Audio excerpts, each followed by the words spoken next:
여러분 안녕하세요. 부동산 부투칠성 김하인쌤입니다. 민법 달고나 판례 특강을 시작하겠습니다. 학습자료는 네이버 밴드에 올려드리고 있습니다. 밴드를 잘 확인하세요. 그리고 시작 전에 구독, 좋아요 꼭 누르고 시작해주세요. 이 시간에는 달고나 제5강입니다. 먼저 소유권 점유취득시효 보겠습니다. 자, 점유취득시효 완성하면 245조 1항에서 등기까지 함으로써 소유권 취득합니다. 따라서 취득시 완성하면 아직 소유권 취득이 아니죠. 등기 청구권을 취득합니다. 이건 채권적 청구권입니다. 따라서 채권으로서 특정인이 특정인에게만 행사할 수 있죠. 그 특정인을 대법원이 이 등기 청구는 20년 완성 당시 점유자가 20년 완성 당시 소유자에게만 행사할 수 있는 채권적 청구권입니다. 그러니까 제3자와의 이해관계를 조율하기 위해서 대법원이 딱 이렇게 정의해서요. 당사자만 있으면 상관없는데 제3자가 출연하겠죠? 그걸 대비해서 이렇게 공식을 완성 당시 점유자가 완성 당시 소유자에게만 행사할 수 있는 이 채권적 청구권입니다. 다음 채권이라 소멸시효가 문제가 되죠. 시완성자가 점유를 계속하면 일정 부분 권리를 행사하니까 소멸시효 진행하지 않지만 걸리지 않는다. 근데 점유를 상실하면 그때부터 10년의 소멸시효가 진행합니다. 자, 오늘은 35번 할 차례입니다. 자, 갑소유 부동산을 의리 점유기시에서 20년 시 완성합니다. 완성 당시 소유자는 바로 왼쪽에 있죠. 그래서 을은 갑에게 취득시효를 주장해서 등기 청구할 수 있습니다. 근데 만약에 완성질 이번에는 갑에서 병 앞으로 등기를 넘겨서 병이 소유자라면 이번에는 완성 당시 소유자는 바로 왼쪽 병이죠. 이제 병에게 등기 청구할 수 있습니다. 근데 만약에 병 등기가 원인 무효랍니다.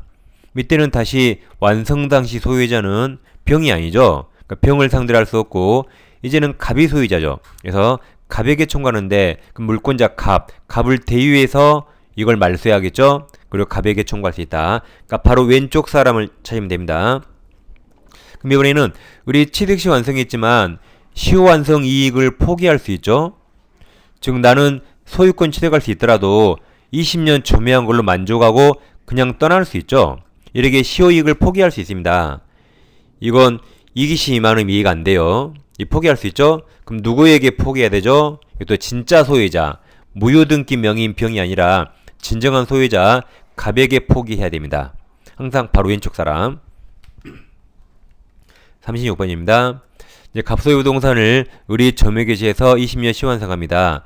그럼 을은 바로 왼쪽 갑에게 등기 청구할 수 있죠.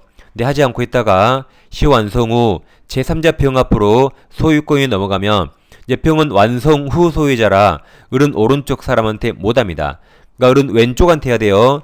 소유권이 오른쪽 넘어가면 오른쪽한테 못합니다. 그러니까 왼쪽 오른쪽 비교하면 됩니다. 밥 먹는 선 오른쪽 못해요. 왼쪽한테 해야 됩니다. 근데 만약에 병에서 갑으로 소유권이 회복됐다. 그럼 이제는 왼쪽한테 할 수 있죠. 바로 왼쪽을 기억하세요. 자, 37, 38입니다. 갑소유 부동산을 을이 점유개시에서 20년 시 완성합니다. 그럼 을은 바로 왼쪽 사람 갑에게 등기 청구할 수 있는데 등기하지 않고 있다가 병으로 소유권 넘으면 을은 오른쪽한테 못합니다. 그럼 이제 병이 소유자고 을은 소유권 취득할 수 없습니다. 그래서 병이 나가 그러면 을은 쫓겨나는 거죠. 을 불쌍하세요? 안 불쌍해요. 을은 20년간 내 땅처럼 사용했죠. 그럼 쿨하게 나가면 되는 겁니다. 그리고 소유권은 병이 취득한다. 근데 만약에 을이 처음부터 지금까지 을이 계속 점유하고 있습니다. 처음부터. 그러니까 을이 머리를 써가지고 지금부터 20년을 거꾸로 역산해서 그럼 나는 이날을 점유 기산점 삼겠다. 그럼 이날 점유 개시해서 이때 20년 시 완성했으니까 완성 당시 점유자 을이 왼쪽 병한테 등기 청구했어요. 할 수 있을까요? 예, 안 됩니다. 이 소유자가 병을 받겠죠? 그럼 네 멋대로 역산해서 기산점 삼을 수 없습니다. 너는 이날 완성했지. 이때 완성한 거 아니죠? 그래서 을은 왼쪽 갑한테 했어야 돼요. 완성 당시일 기준으로 오른쪽 병한테 못합니다. 단 그러더라도 만약에 소유자가 갑으로 동일하다. 소유자가 갑으로 동일하면 갑과 을만이 있죠. 그때는 멋대로 기산점 삼을 수 있습니다. 근데 제3자 병을 보호하기 위해서 이때 제3자 소유권이 취득하면 이때는 멋대로 기산점 삼을 수 없습니다. 근데 보세요. 여기서 이제 병 앞으로 소유권 받겠죠? 이때를 새로운 계산점으로 을이 다시 20년 시 완성합니다. 그럼 이제 2차 취득 시 완성했죠. 그럼 다시 공식. 이제 완성 당시 점유자 을이 왼쪽 병한테 이제는 청구할 수 있다. 그리고 만약에 2차 취득 시 기간 도중에 소유자가 정으로 바뀝니다. 그럼 이번에는 완성 당시 소유자가 병이 아니라 정이죠? 그땐 정에게 할 수 있다. 그러니까 바로 왼쪽만 찾으세요. 바로 왼쪽. 오른쪽 아니에요. 바로 왼쪽. 그럼 39번 갑소유 부동산을 을이 점유개시해서 20년 시 완성하면 을은 왼쪽 갑에게 등기 청구할 수 있죠? 하지 않고 있다가 오른쪽으로 넘어가면 오른쪽한테 못합니다. 그러면 왜 을이 소유권 취득 못하죠? 갑이 병에게 팔아서 등기하는 바람에 을은 소유권 취득보다는 손해가 생겼습니다. 그럼 갑은 을에게 책임져야 할까요? 원칙함은 책임 안 집니다.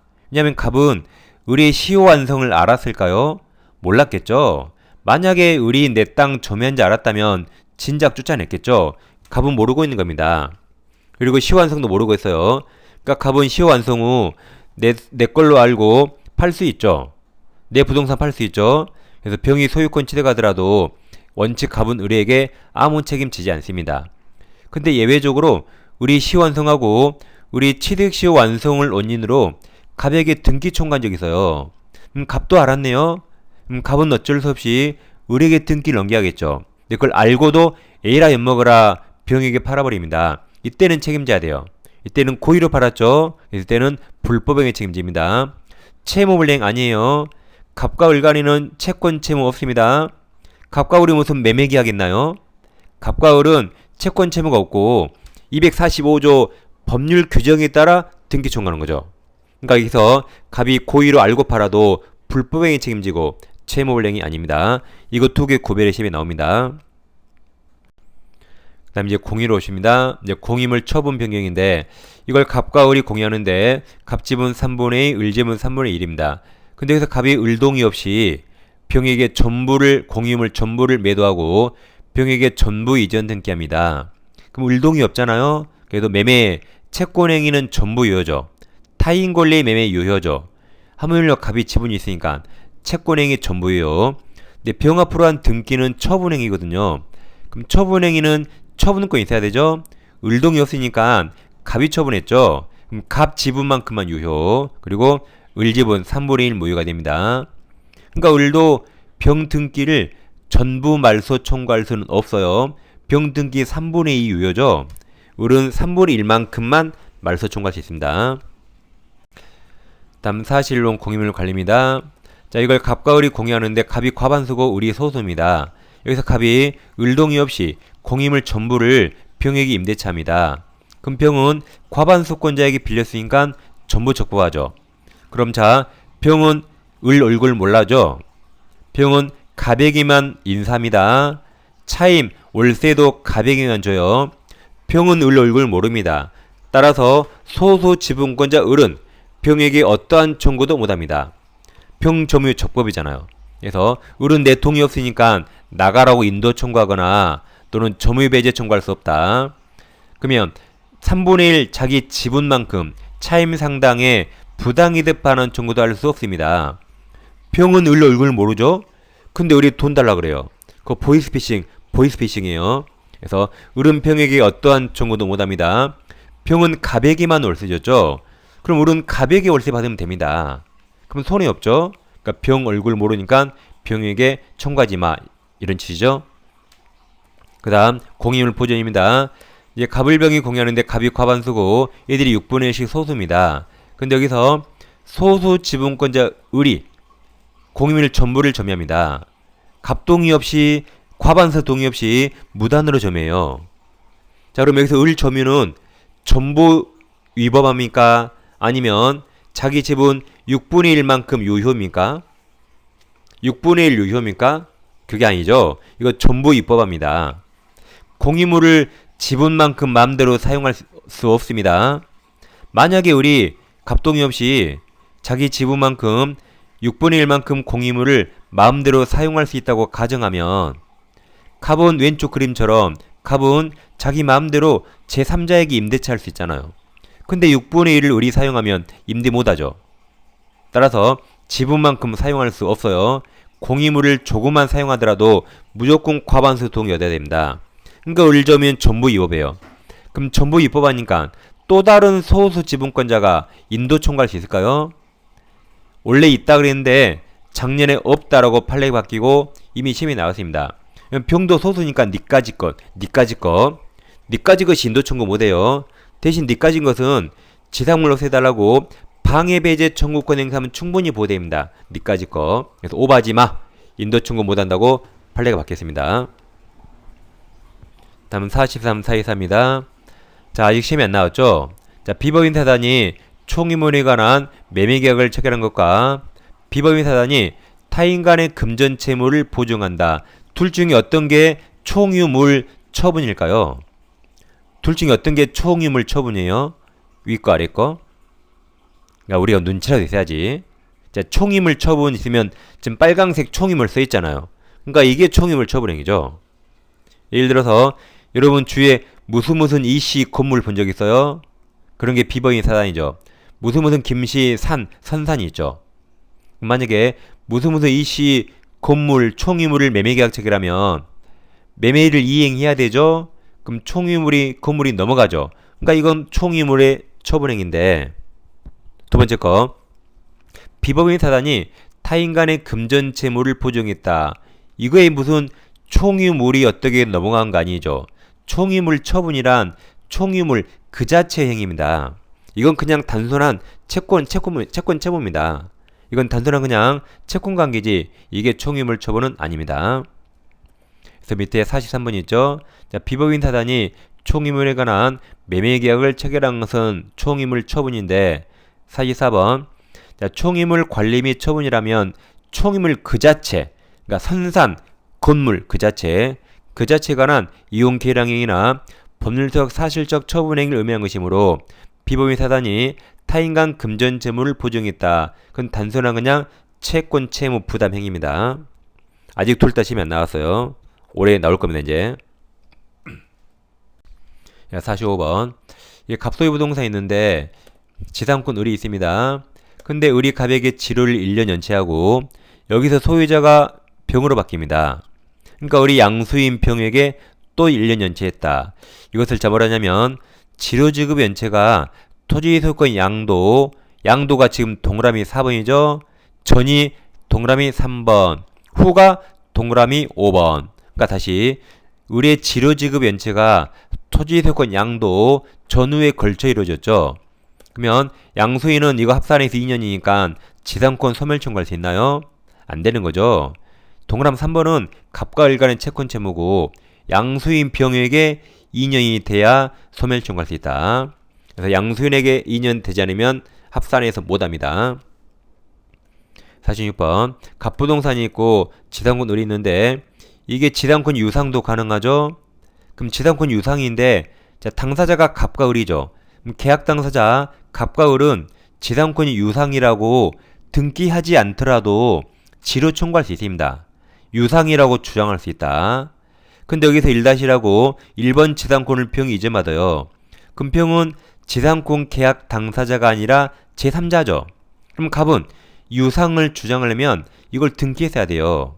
그래서 당사자끼리는 등기하지 않더라도 유상이라고 주장할 수 있는데 제3자에게 유상을 주장하려면 지료를 등기했어야 된다. 그래서 당사자와 제3자 잘 비교하세요. 다음 이제 366조 법정상권입니다. 자, 두 개 잘 비교해보세요. 이 갑소유 토지 건물이 있고 아래는 갑소유 토지만 있습니다.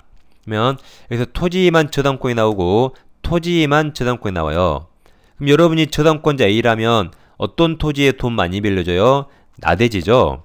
윗토지는 건물이 있으니까 토지로서 가치가 거의 없으니까 돈을 아주 적게 빌려줍니다. 근데 윗그림에서 저당권자가 돈을 못 받아서 저당물이 토지죠? 토지 경매에서 을이 경락받습니다. 그럼 지상이 갑금을 철거해 그랬어요. 그럼 갑은 철거를 막으려면 법에서 지상권으로 도와줘야 돼요. 그럼 인정됩니까? 네, 인정됩니다. 만약에 법정이상으로 인정되면 갑 건물이 철거되지 않은 거죠? 그럼 갑 건물이 살아있으면 토지 경락인 을은 토지 경락 대가를 적게 세겠죠. 그러더라도 A도 돈 적게 빌려줘서 이 경락대금으로 충분히 채권할 수 있으니까 채권해서 할 수 있죠. 그러니까 굳이 아까운 건물 철거할 필요 없으니까 법에서 지상권으로 도와줍니다. 그럼 만약에 A가 저당 설정할 당시에 건물이 아직 건축 중이다. 그럼 건물 짓고 있다면 A 토지에 돈 많이 빌려줘요? 적게 빌려줘요? 언젠가 완성될 거니까 당연히 적게 빌려줍니다. 그러니까 이때도 법정 지상권 인정됩니다. 그럼 건축중 인정되죠? 하물며 다 지었는데 미등기 무효가다. 당연히 인정된다. 그 다음 아래 그림 나대지에 돈 많이 빌려줬는데 세 번째로 갑이 건물 지었죠. 근데 저당권자가 돈을 받아서 저당물 토지경매에서 의리 경락받습니다. 지상의 건물 있죠. 그럼 법정 이상 인정될 것인가? 만약 인정된다고 가정하면 갑건물이 살아있죠. 그럼 우리 토지 경락가를 적게 써야 되는데 이걸로 A는 채권에서 못합니다. 쓸 때는 건물이 없어져야 돼요. 법에서 안 도와집니다. 그래서 건물이 없어져야 돼요. 그래야 우리 경락가를 나대지 가치로 높이 써서 이 돈으로 저당권자 A가 채권에서 할 수 있습니다. 그럼 자 공식에 잘 보세요. 첫 번째 그림. 자 A가 저당 설정 당시 동일인 소유 건물이 있어서 설정 당시 건물이 있어서 건물이 있죠. 그럼 인정된다 끝으로 달려가요. 2번 그림 설정 당시 건물이 있어서 건물 없었고 설정 후죠. 그럼 설정 당시는 나대지였죠. 그럼 법지 X에 달려갑니다. 자 공식이 저당권 설정 당시에 당연히 기본 전제가 동일 소유 건물이 있어 보세요. 있으면 법지 있고 없으면 없다 해서 설정 당시 건물이 있어 있으면 있고 없으면 없다요. 근데 예외가 딱 하나인데 설정 당시 건물이 있었더라도 공동저당이 설정되고 건물이 철거되고 신축이 됩니다. 이때만 인정 안 된다는 예외가 딱 한 개입니다. 주의할 게 공동저당만 나오면 인정됩니다. 신축만 나오도 인정돼요. 반드시 세트로 공동저당 후 신축 나와야 인정 안 된다. 그러니까 법정이상권은 공동저당 후 신축 안 나오죠. 간단합니다. 설정 당시 건물이 있어 없어? 있으면 있고 없으면 없다로 1초 만에 끝납니다. 제발 다른 생각하지 마세요. 생각은 제가 다 해왔어요. 항상 설정 당시만 건물이 있는가 그것만 보세요. 다른 생각하면 실수로 다 틀립니다. 그럼 47번 자 건물이 있는 토지 나대지죠. 나대지가 하나요 저당권이 설정 사설을 끊어요. 그럼 설정 당시 건물이 있어 없어? 없으니까 제일 끝에 성립되지 않는다 달려가면 돼요. 중간에 읽지 마세요. 중간에 48번 동일인 소유에 속하는 토지 및 그 지상건물에 관해서 공동저당권 나왔죠? 그 밑에 밑줄 철거되고 신축 보여요? 그럼 제일 끝에 성립하지 않는다. 49번 아직 심의 안 나왔죠? 49번 토지와 함께 공동근저당권 나왔죠? 그럼 철거되고 신축 확인합니다. 다시 공동근저당권이 설정된 건물이 그대로 존속한대요. 그럼 철거되고 신축 나올 수 없죠? 그럼 제일 끝에 성립한다. 성립한다. 중간에 안 봅니다. 법정상권은 1초 만에 답이 나와요. 그 다음에 이제 구분소유적 공유와 법정상권입니다. 자, 구분소유 공유란 같은 말이 상호면 시탁이죠. 이건 대내적으로는 정확히 구분소유인데 대외적으로는 공유로 등기한 거죠. 예를 들어 이 토지 하나를 갑과 을이 왼쪽은 갑토지, 오른쪽은 을토지로 대내적으로 정확히 나누는데 등기만 갑을 전부 공유 등기한 겁니다. 그럼 여기서 이제 갑이 내 땅에 내가 건물 졌어요. 그럼 동일인 소유죠. 이후 어떤 사유로 소유자가 달라지면 법정이상권 발생합니다. 근데 을토지에 갑이 건물 지었어요. 그럼 애초부터 동일인 소유인 적 없죠? 그럼 이건 나중에 법정이상권 발생하지 않는다. 항상 동일인 소유 개초한점입니다. 51번 원이무효 무효까지 법에서 보호 안 해요. 원이무효 나오면 법지 X. 자, 갑토지를 을이 매수해서 을 앞으로 등기했습니다. 그리고 우리 지상이 건물 지었죠. 얼핏 보기에 동일인 소유 같은데 을 등기가 원인 무효랍니다. 동일인 소유 아니죠. 그래서 이 무효 등기 말소에서 다시 갑 앞으로 왔어요. 근데 을 건물이 있네. 갑이 야 철거해. 그러니까 우리 법정이상권 취득했대요. 그럼 취득합니까? 지금 제 을 앞으로 등기됐더라도 무효니까 토지는 쭉 갑소유죠. 건물은 을소유. 동일인 소유인 적 없죠. 그러니까 발생하지 않습니다. 이거 동일인 소유가 있어야 돼요. 그래서 51번 원래 동일인에게 소유권 기석이 원이 모여 나오면 볼 거 없어요. 제일 끝에 허용할 수 없다, 발생할 수 없다. 52, 54 이제 강제징매와 권법제입니다. 자, 이거 갑소유 토지건물이 있어요. 두 번째는 갑소유 나대지가 있다. 그럼 1번, 2번 중에 법정기상권 어느 쪽에 생길 것 같아요? 잘 모릅니까? 법정기상권 어느 쪽에 생겨요? 1번입니다. 이 건물이 있으니까 끝까지 건물 있게 법에서 지켜주고 2번은 나대지라 끝까지 내버려 둡니다. 그래서 위쪽은 생기고 밑에는 안 생긴다. 이렇게 1초 만에 답이 나옵니다. 그럼 자, 윗사리는 토지에 저당권이나 가압류 압류가 나오고 아랫사리도 토지에 저당권이나 가압류 압류가 나와요. 그럼 어떤 토지에 돈 많이 빌려줘요? 아랫토지죠. 윗토지는 적게 아랫토지는 많이입니다. 근데 윗토지에서 토지가 강제경매가 나옵니다. 그럼 강제경매란 저당권자가 경매한 거 아니죠? 가압류 압류 이렇게 한 겁니다. 그래서 의리 경락받으면 지상의 건물 권법제 성립합니다. 성립하면 건물이 철거 안 되죠? 그럼 건물이 살아있으니까 의리 토지 경락을 적겠습니다. 그러더라도 이걸로 충분히 채권해서 할 수 있으니까 법에서 지켜주는데 아래 것은 나대지의 채권관계를 많이 맺었는데 갑이 멋대로 건물 짓습니다. 근데 다시 토지가 강제경매가 나와서 의리 경락받습니다. 이 건물 있잖아요. 이건 권법제 성립하지 않습니다. 이거 철거해야 돼요. 그래야 우리 토지 경락가를 나대지 가치로 많이 써서 이 높은 경락대금으로 이렇게 채권해서 할 수 있습니다. 자, 결론. 경매에 나오면 경매는 무조건 말소기 증거래요. 누가 경 그러면 말 해야 돼, 말. 그래서 자, 이게 말소기 증거이죠. 만약에 부동산에 저당권도 있고 가압류, 압류가 있다. 이 셋 중에 제일 빠른 게 말소기준 권리입니다. 그럼 이 셋 중에 제일 빠른 사람이 그 중에 돈을 제일 많이 빌려주니까 그래 말소기준 권리죠. 그래서 셋 중에 날짜 제일 빠를 당시에 건물이 있었다면 법정기상권 발생하고 아랫그림 셋 중에 날짜 제일 빠를 당시에 건물이 없었죠? 그 후였잖아요. 이때는 발생하지 않는다. 그럼 52번 관습상 법정기상권이 성립하는가 문제에 있어서 경매 목적이 된 부동산에 대하여 자, 가압류 동남쳐요. 가압류가 있고 그것이 본압류로 이행되어 경매 1차가 진행된 경우에 애초 가압류가 효력 발생한 때입니다. 가압류가 제일 빨랐으니까 그때 기준. 53번 관습상 법정기상권이 성립하는 문제에 있어서 강제경매 목적이 된 토지 또는 그 지상건물 소유권이 그 다음 강제경매 동그라미 강제경매는 관법지죠. 강제경매로 인해서 그 절차상 매수인에게 이전되는 경우에 그 다음 말이 오답으로 제일 많이 나와요. 매각되고 안 남은 시가 아니라 언제 기준이죠? 압류 효력이 발생하는 때 기준입니다. 그러니까 지금 여기 53번은 가압류가 보여요, 안 보여요? 안 보이죠? 곧바로 압류한 겁니다. 그래서 여기는 압류가 제일 빠르니까 압류 효력 발생한 때입니다. 54번 강제경매 동그라미쳐요. 강제경매 목적이 된 토지 또는 그 지상 건물에 관해서 강제경매를 위한 압류나 그 압류에 선행한 가압류가 있기 이전에 그럼 저당권 동그라미 여기 셋 다 있는데 셋 중에 저당권이 제일 빠르죠.